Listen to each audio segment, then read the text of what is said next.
So I'm finally back from the Himalayas and a lot has happened in the past 2 weeks in the chess world, so that's what I'm going to cover today.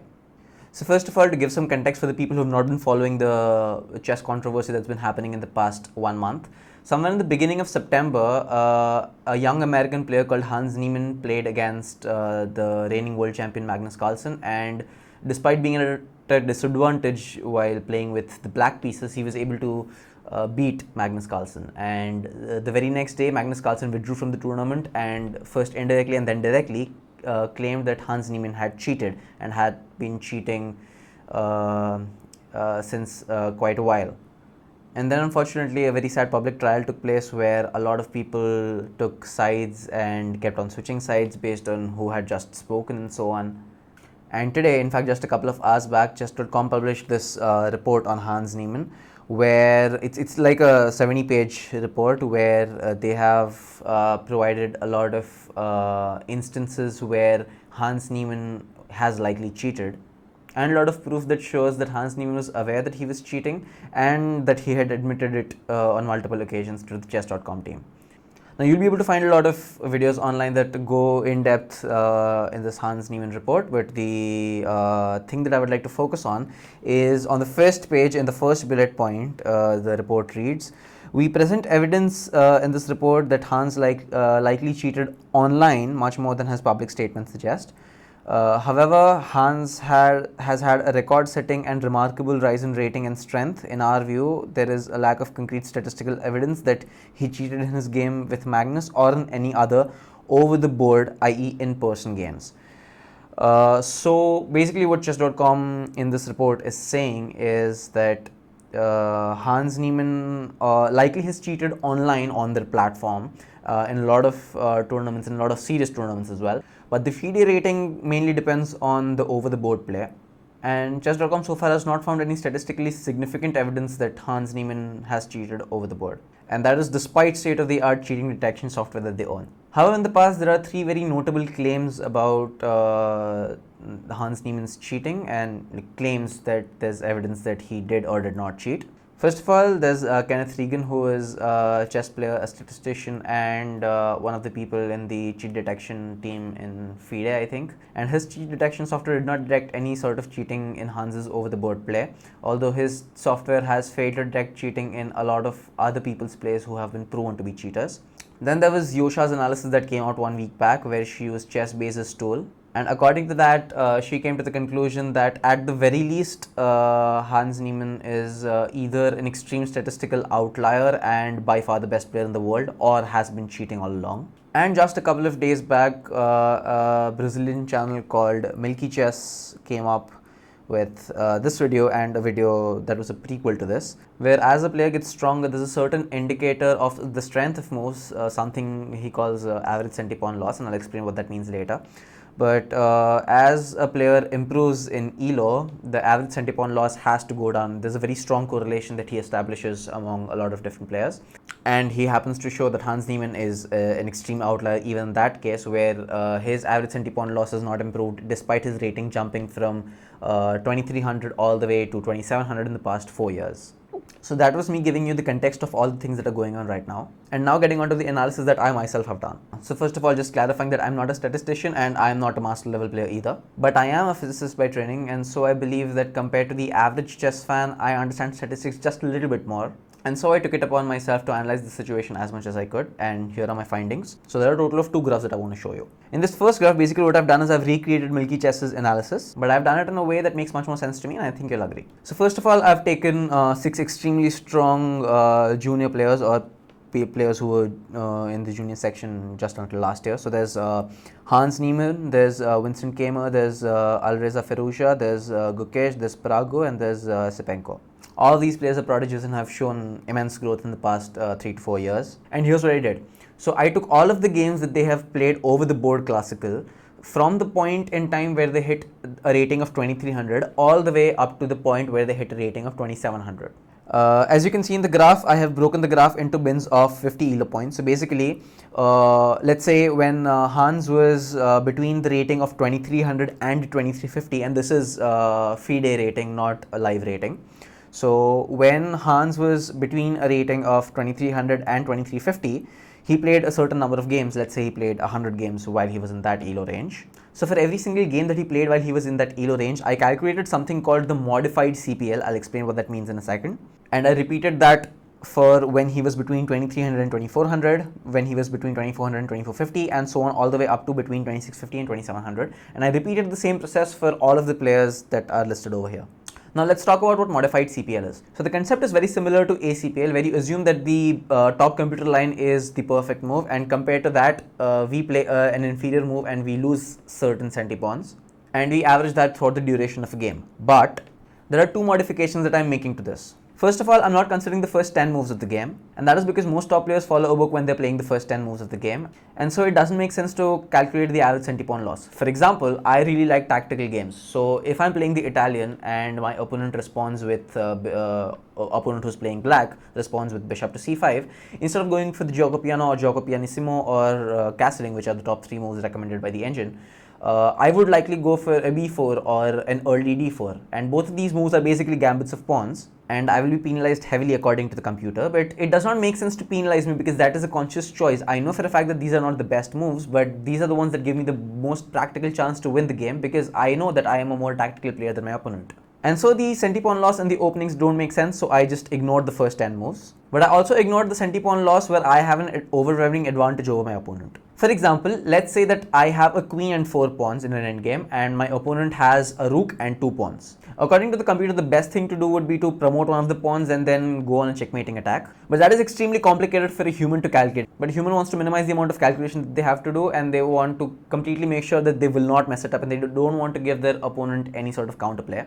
So if I was in that situation, I would just give up my queen for the rook and I would have 4 pawns opposing 2, and there's no way that I can lose that game. I'm only going to win. Sure, it would take a lot more time than just checkmating my opponent with a queen or 2, but there's nothing that can go wrong in such case. And again, it's a completely valid way of solving the position because the aim of chess is to win, not to win as quickly as you can. And so the computer will penalize you heavily, and that's not something I want in my stats. So for that reason, I've not counted the centipawn loss in cases where there is a discrepancy of more than a 2-point evaluation in my favor. So with both of these modifications, we get this graph, and to some extent, Milky Chess's findings are true. As you can see, Hans Niemann, who is a blue line, the lines, by the way, are best fit lines, the linear regressions, and Hans's line is much more horizontal compared to other people's lines. But if you look at the graph for a while, you don't really feel like it's such a significant difference. And the reason I say that is just look at the spread over here and the spread over here. It's very well known that an aggressive playing style will have a much worse centipawn loss for both players in a game compared to a much more positional game. So you can explain away the slow slope by saying that Hans played a very positional game when he was somewhere around 2300, and he became a much more tactical, a much more aggressive player by the time he came to a rating of 2700. Now this argument may not convince most of you, but it is a fact that based on this graph alone, you cannot conclude that Hans is cheated. There can be a lot of other explanations for why this deviation exists. And that brings me to the point of this video. There are two popular stands to take today. Either Hans is cheated and you find a lot of statistical evidence against him, or you say nothing and you wait for the situation to resolve or not resolve, just be agnostic about it. But it's not a very popular stance to take to try to defend Hans using these statistical analysis. And in fact, I could find basically no analysis or no way of being able to prove that Hans has not cheated. And so I got to thinking if there was a way that we can prove that Hans has not cheated using statistical methods. Because if nothing else, I get to play the devil's advocate, and in the scientific method, that is a very important stance to take. And that brings me to a very damning evidence that brings me to believe that Hans maybe hasn't cheated.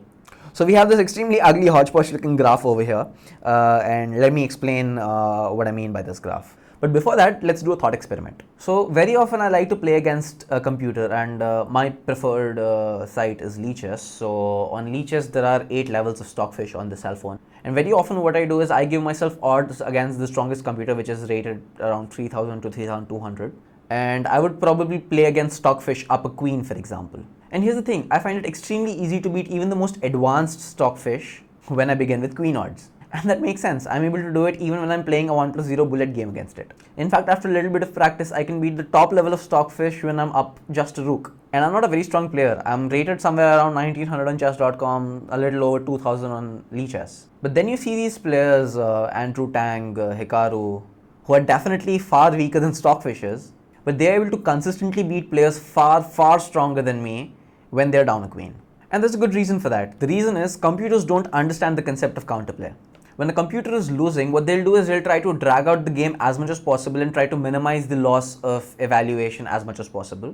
But a human understands that the opponent can make a mistake, and so what a human would try to do is to complicate the situation and wait for the opponent to make a mistake. And once that happens, it's a slippery slope, and grandmasters know very well how to take advantage of that. And so at least in the near future, you'll not be seeing any stockfish do a Botus Gambit speedrun just like Hikaru did. Or even if it does, it won't be able to reach a rating of, let's say, 2400 or 2500 on chess.com. So basically what I'm getting at here is, swindling is an art that only humans can do on humans, and computers can very rarely pull it off. And that's only because the opponent made an unprompted error, which grandmasters rarely do. And so it got me thinking that if Hans was indeed cheating, the amount of games in which he can swindle his opponent will go down as his rating increases. And that brings me to this graph. So this is a collection of the same 6 prodigies that have grown in recent times. There's Niemann, Kamer, Firouzja, Gukesh, Pragu, and Sipenko. And again, on the x-axis we have the self-explanatory ELO, which is bent into gaps of 50 ELO. That's I have analyzed all the games, and when I say all the games, every single game that these players have played while they were of the rating between 2300 and 2350. Then all the games between 2350 and 2400 go on points over here, and so on. Now on the y-axis, I have plotted something called swindle rate. So no matter how good these players are, quite often these players find themselves at a disadvantage of -4 or worse. So I've defined the swindle rate as the number of times where they were able to recover from this -4 and take the game to a draw or even win it sometimes. The number of times they successfully managed to not lose despite at some point in the game having a disadvantage of -4, that ratio is called the swindle rate. And you don't expect a computer to have a high swindle rate, you expect humans to have a high swindle rate against other humans. So as you can see in this graph, if you ignore the blue line, that's Hans Niemann, the swindle rate of most of these players is quite erratic when they're in the 2300 to 2500 range. And that's sort of expected because their opponents may not very well know how to convert winning positions in those cases. But in the second half of the graph, if you ignore the blue line, all of these sort of converge to below 10%. Let's say the average is somewhere around 5%. Now what we see from this graph is Hans' ability to swindle games is not very different from the ability of other prodigies to swindle in a game. And to swindle a game requires a lot of creativity. So maybe I cannot prove that Hans has not been cheating. What I can prove is Hans is at least as creative as these other prodigies, maybe even more in the 2600 to 2700 range. Because taking regular assistance of an engine would mean that the swindle rate would basically go to 0 as you increase in rating. So yeah, that's basically all of my analysis, and here's what I think it means. First of all, because these are allegations of cheating, the burden of proof is on the people who are putting forward these allegations. And because chess.com, which is a private business, seems to have sufficiently provided evidence that Hans was cheating online, they have all the right to restrict Hans Niemann from playing in their own events. However, over the board, there's a lack of evidence against Hans, at least for now. And based on these statistics, I can pretty confidently say that Hans is at the very least more creative than these other prodigies, because he's been able to do things better than these prodigies. And the thing is something that a computer can absolutely not assist him with. So the US Chess Championship starts tomorrow, or well, if you're watching it on the day of the release, it would have started by then probably. But if Hans Niemann is playing in the US Chess Championship, I think it would be wrong of any player to deny playing him. And this is very good evidence in his favor that he is at the very least a very creative player, a player with creativity of up to 2700, and that is not up to debate. Now, of course, even the strongest players in the world could theoretically be cheating, but it may not necessarily take away from the fact that they are the strongest players in the world. So now that we are done talking about the statistics, there are two more things that I'd like to touch upon. The first thing has to do with the mental health of Hans. And I understand the gravity of this crime. It is an extremely unforgivable thing to do. Because if you're cheating, you're effectively taking away from the people who have been working very hard all their lives. And in any sport, that should not be forgiven as easily. But that said, the way the chess world has been handling this drama, I think the impact on Hans's mental health is probably going to be so traumatic that at least the people near Hans should engage with him, even if they feel that he has cheated, and make sure he's doing okay. Because whatever the magnitude of the crime, we don't want the person to suffer to the extent that he's been suffering right now. Now, it's a separate point how he's been taking it and how guilty he's feeling. But it is definitely not right to treat him this way, even if he has cheated. He needs to have a fair trial, and because the burden of proof is on the people who have made the allegation, until it is proven beyond doubt, I don't think shunning him from the chess world is the right move. And even if it is proven beyond doubt that he has cheated and we decide to shun him completely from the chess world, the extent of the punishment should never reach a point where we drive him to contemplate self-harm, for example. So that's my 2 cents on how this situation should be treated from here on out. And now about the big picture of the future of chess. Well, the technology is only going to improve from here on out, and so I would not be surprised if there are dedicated chess cheating engines that help you cheat in a way where it is virtually undetectable by any general chess cheating detection algorithm in the future. And as sad as it may sound, I think the future of chess is very similar to what we might expect is happening in a sport like weightlifting, for example, where cheating is frowned upon, and if you're caught, you're basically gone. But if you want to compete at the highest level, you probably will need to cheat here and there and hope to God that you don't get caught. And that is the reality of a lot of sports that we are seeing today. And we need to figure out a way to ensure that chess remains clean for as long as possible. But looking at the current state of things, I strongly doubt that we'll be able to get 10-15 years from this point. So yeah, it's a sad reality, but we need to be able to accept it and be able to fight till our last breath to try to save this beautiful game for as long as we can. I'll see you soon.